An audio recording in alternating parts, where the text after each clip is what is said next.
अस्सलाम वालेकुम।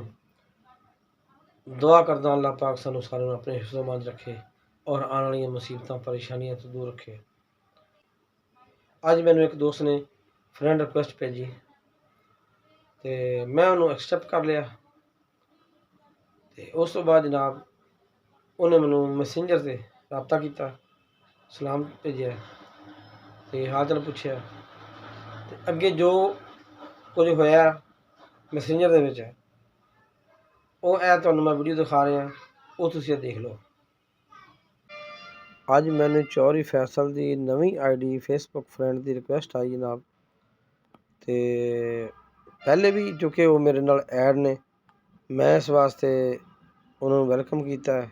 मैं कहा हो सकता नवी आईडी बनाई होवे तो उन्होंने वैलकम किया जनाब। उन्होंने मैसेंजर से मैनू मैसेज कर दिता, अस्सलाम वालेकुम जी।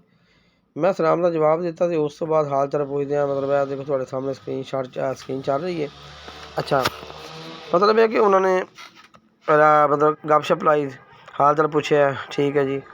तो उस तो बाद मतलब मैनू कहते हाँ जी तुसी सर कोई ना तुहानू गिफ्ट देना चाहुंदे हैं, की गिफ्ट पसंद करो। मैं 2-3 महीने तक छुट्टी आना, 3 महीने बाद तुहानू गिफ्ट की दईए। मैं यार मैनू गिफ्ट की जरूरत नहीं, तो तू जनाब आप ही आ जा, साढ़े पास तू आप ही गिफ्ट है। तो इस तरह हाल चाल पुछदे हाँ जी। मैं कहना यार गल है जी सर तुसी ना मैं तुहाडे ते मतलब एक जरूरी गल करनी है तो अपने विच ही रहनी चाहिए है। मैं कहा जी हुक्म करो।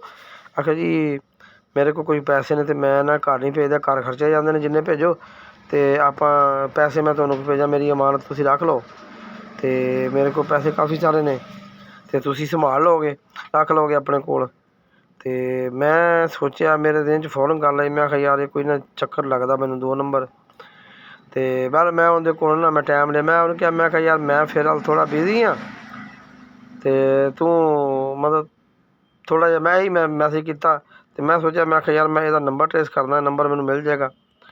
तो मैं जनाब ना नंबर ट्रेस करने के चक्कर च मैं मैसेज करके मैं अपनी फेसबुक बंद की, मैसेज लभने की कोशिश की। तो उन्होंने मैं टाइम मतलब ले लिया वो को। मैं कहा यार थोड़ी देर बाद ना इनू मैं देखांगा, फिर नंबर लैके कल करांगा, चैक करांगा तो यही नंबर या फेक आईडी पता चल जाएगा। ये चैक करने वास्ते मैं टाइम लिया। मैं कहा यार मैं फिलहाल मैं बिजी हाँ, बाद तुहानू रबता करदा। आखिरी मैसेज मैं वो को टाइम ले लिया। मैं कहा यार मैं थोड़ा बिजी हाँ, तो थोड़ी देर बाद मतलब रबता करांगे है। तो टाइम मैं इस वास्ते लिया कि मैं उन्होंने फेसबुक ऑफ कर दी, मैं वह नंबर ट्रेस करना शुरू कर दिता। मुख्तलिफ 1-2 दोस्तों मेरा रबता होया। मैं कहा यार मैनू चौधरी फैसल का नंबर चाहिए।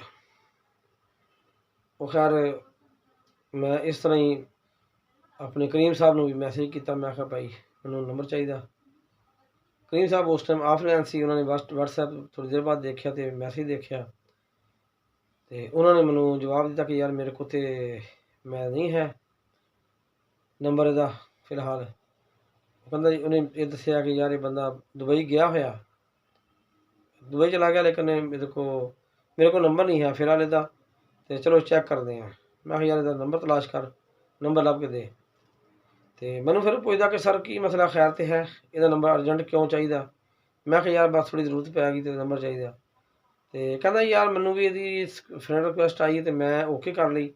तो मैनू यदा हुण मैसेज आया कि मैनू 50,000 रुपये चाहिए, मैं हॉस्पिटल जाए, एक दोस्त की वालदा बीमार है तो वह ऑपरेशन तो सानू होने चाहिए अर्जेंट 50,000 रुपया, तो मैनू हुणे भेज।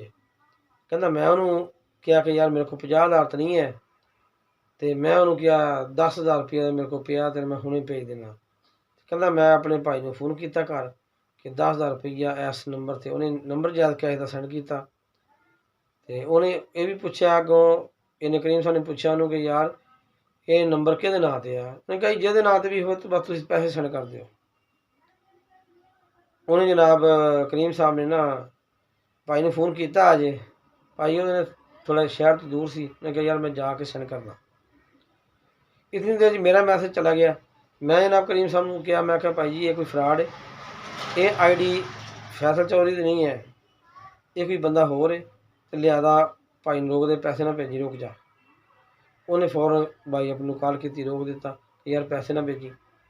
वो मैं फिर मैं भी ट्राई करता रहा, ਫਿਰ ਮੈਂ ਉਹਦੀ ਅਸਲ ਆਈਡੀ ਜਿਹੜੀ ਸੀ ਪਹਿਲੇ ਫੇਸਬੁੱਕ ਤੇ ਆਲਰੇਡੀ ਹੈ ਸੀ ਮੇਰੇ ਨਾਲ ਰਾਬਤੇ 'ਚ, ਮੈਂ ਉਸ 'ਤੇ ਆ ਕੇ ਉਹਨੂੰ ਮੈਸੇਜ ਕੀਤਾ।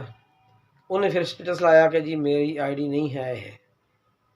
ਇਸ ਤਰ੍ਹਾਂ ਕਰਕੇ ਭਾਈ ਜੀ ਅਸੀਂ ਇਸ ਫਰਾਡ ਤੋਂ ਬਚੇ। ਅੱਲਾ ਦਾ ਸ਼ੁਕਰ ਹੈ ਕਿ ਅਸੀਂ ਇਸ ਫਰਾਡ ਤੋਂ ਬਚ ਗਏ। ਔਰ ਖਸੂਸੀ ਤੌਰ 'ਤੇ ਕਰੀਮ ਸਾਹਿਬ ਜਿਹੜੇ ਨੇ ਉਹਨਾਂ ਵੀ ਤਕਰੀਬਨ 10,000 ਦੀ ਕੁਰਬਾਨੀ ਤੇ ਦੇ ਰਹੇ ਸੀ, ਅਤੇ 10,000 ਜਾਂਦਾ ਪਿਆ ਸੀ, ਜਾਂਦਾ ਜਾਂਦਾ ਰੁਕ ਗਿਆ। ਚਲੋ ਸਾਡੀ ਥੋੜ੍ਹੀ ਜਿਹੀ ਕੋਸ਼ਿਸ਼ ਦੀ ਵਜ੍ਹਾ ਤੋਂ ਉਸ ਨਾਲ ਲੈ ਕੇ ਮੈਂ ਇੱਕ ਦੋ ਦੋਸਤਾਂ ਹੋਰ ਨੂੰ ਵੀ ਕਾਲ ਕੀਤੀ। ਉਹਨੇ ਮੈਨੂੰ ਕਿਹਾ ਕਿ ਯਾਰ ਛੱਡੋ ਜੀ, ਕੋਈ ਨਹੀਂ ਐਡੀ ਟੈਨਸ਼ਨ ਵਾਲੀ ਗੱਲ। ਮੈਂ ਕਿਹਾ ਚਲੋ ਯਾਰ ਸ਼ਾਇਦ ਇਹਦੇ ਨਾਲ ਕੋਈ ਬੰਦਾ ਐਸਾ ਨਾ ਕੋਈ ਫਸ ਜਾਵੇ ਅਤੇ ਇਹ ਬੰਦਾ ਕੋਈ ਫਰਾੜੀ ਹੈ। ਜੋ ਚੈੱਕ ਕੀਤਾ ਭਾਅ ਜੀ, ਸ਼ਾਮ ਨੂੰ ਦੁਬਾਰਾ ਸਹੀ ਰਾਬਤਾ ਹੋਇਆ ਹੁਣ ਉਹਦੇ ਨਾਲ। ਉਹਨੇ ਕਿਹਾ ਜੀ ਭਾਅ ਜੀ ਇਹ ਮੇਰੀ ਆਈਡੀ ਨਹੀਂ ਹੈ ਅਤੇ ਮੈਂ ਤਾਂ ਬਣਾਈ ਨਹੀਂ, ਇੱਥੇ ਕੋਈ ਬੰਦਾ ਫੇਕ ਹੈ। ਸ਼ੁਕਰ ਕਰੋ ਤੁਸੀਂ ਬਚ ਗਏ ਹੋ ਅਤੇ ਬਾਹਰ ਆਇੰਦਾ ਇਹਤਿਆਤ ਕਰੋ। ਇਸ ਵਾਸਤੇ ਮੈਂ ਬਾਕੀ ਆਪਣੇ ਤਮਾਮ ਦੋਸਤਾਂ ਨੂੰ, ਮੈਂ ਸਾਰਿਆਂ ਨੂੰ ਰਿਕੁਐਸਟ ਕਰਾਂਗਾ, ਸਾਰੇ ਦੋਸਤਾਂ ਨੂੰ, ਕਿ ਯਾਰ ਇਸ ਤਰ੍ਹਾਂ ਦਾ ਕੋਈ ਵੀ ਤੁਹਾਡੇ ਕੋਲ ਕੋਈ ਮਸਲਾ ਆਉਂਦਾ, ਕੋਈ ਬੰਦਾ ਤੁਹਾਨੂੰ ਮੈਸੇਜ ਕਰਦਾ, ਕਾਲ ਕਰਦਾ ਕਿ ਫਲਾਣੇ ਬੰਦੇ ਇਹ ਮਸਲਾ ਬਣ ਗਿਆ, ਅਚਾਨਕ ਇਹ ਹੋ ਗਿਆ, ਉਹ ਹੋ ਗਿਆ ਅਤੇ ਪੈਸੇ ਦਿਓ ਮੈਨੂੰ, ਉਸ ਤੋਂ ਪਹਿਲੇ ਤਹਿਕੀਕ ਲਾਜ਼ਮੀ ਕਰ ਲਓ। ਇਸ ਬਾਰੇ 'ਚ ਆਪਣਾ ਕਮੈਂਟ ਕਰਕੇ ਆਪਣੀ ਰਾਏ ਦਾ ਇਜ਼ਹਾਰ ਜ਼ਰੂਰ ਕਰੋ ਕਿ ਤੁਹਾਡਾ ਇਸ ਬਾਰੇ 'ਚ ਕੀ ਖਿਆਲ ਹੈ। ਇਸ ਤਰ੍ਹਾਂ ਦੇ ਜਿਹੜੇ ਲੋਕ ਕਰਦੇ ਨੇ, ਇਹ ਫਰਾਡ ਕਰਦੇ ਆ, ਇਹਨਾਂ ਦੇ ਬਾਰੇ ਥੋੜ੍ਹਾ ਜਿਹਾ ਲਾਜ਼ਮੀ ਤੁਸੀਂ ਆਪਣਾ ਕਮੈਂਟ ਕਰਕੇ ਇਜ਼ਹਾਰ ਕਰਨਾ ਹੈ ਲਾਜ਼ਮੀ। ਔਰ ਜਿਹਨੂੰ ਵੀਡੀਓ ਪਸੰਦ ਆਈ ਹੋਵੇ ਜਨਾਬ ਇਹਨੂੰ ਲਾਈਕ ਸ਼ੇਅਰ ਵੀ ਕਰ ਦਿਓ, ਅਤੇ ਜਿਨ੍ਹਾਂ ਨੂੰ ਹਜੇ ਤੱਕ ਸਾਡੇ ਚੈਨਲ ਨੂੰ ਸਬਸਕ੍ਰਾਈਬ ਨਹੀਂ ਕੀਤਾ ਜਲਦੀ ਜਲਦੀ ਸਬਸਕ੍ਰਾਈਬ ਕਰ ਲਓ।